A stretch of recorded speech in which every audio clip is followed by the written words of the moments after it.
ధర్మస్థలలో తవ్వకాలు కొనసాగుతున్నాయి. తాను వందలాది శవాలను పూడ్చిపెట్టాలని ప్రకటించిన ఒకప్పటి పారిశుద్ధ కార్మికుడు భీమా సహకారంతో సిట్ తవ్వకాలు కొనసాగించింది.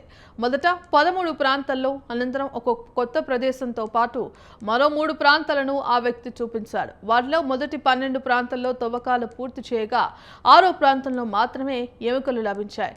మరో చోట ఉరివేసుకున్న వ్యక్తి మృతదేహాన్ని గుర్తించారు. 13వ ప్రాంతంలో తాను 8కి పైగా మృతదేహాలను పూడ్చిపెట్టాలని ఆ వ్యక్తి చెప్పాడు.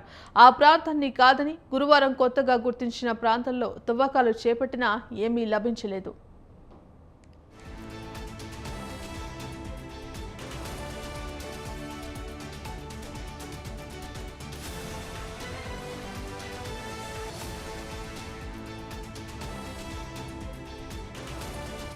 నిన్న ఉదయం నుంచి మధ్యాహ్నం వరకు భీమాను సిట్ అధికారులు విచారించారు. ఆయన కొత్తగా చూపించిన 3 ప్రాంతాల్లో ఒక చోట సాయంత్రం వరకు తవ్వారు. 4 దశాబ్దాల కిందట కల్లేరి సమీపంలో అనుమానాస్పదంగా కనిపించకుండా పోయిన ఒకప్పటి విద్యార్థిని పద్మలత నివాసానికి సమీపంలో ఈ తవ్వకాలు కొనసాగించారు.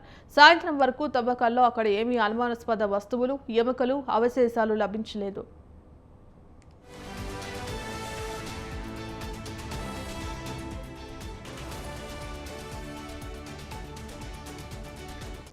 సిట్ వద్దకు వచ్చిన మొదటి రోజే అతను ఒక పుర్రెను తీసుకువచ్చాడు. అది 30 ఏళ్ల కిందట మరణించిన పురుషునిదని ఫోరెన్సిక్ ప్రయోగశాల అధికారులు ప్రకటించారు.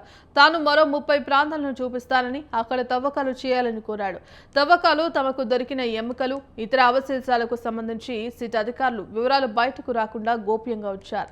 తవ్వకాలు చేస్తున్న చోటుకు ఉప్పు మూటల్ని తీసుకువెళ్తున్నారు. దొరికిన వాటిని సంచుల్లో ఉంచుకొని వాటికి తెల్ల వస్త్రాన్ని చుట్టి తీసుకువెళ్తున్నారు. బెల్తంగడి సిట్ కార్యాలయానికి తీసుకువెళ్లి అక్కడి నుంచి మణిపాల్ కేఎంసీకి పంపిస్తున్నారు. మణిపాల్ నుంచి బెంగళూరులోని ఫోరెన్సిక్ ప్రయోగశాలకు ఆయా సంచులను చేరవేస్తున్నట్టు ఘట్టం సాగుతోంది.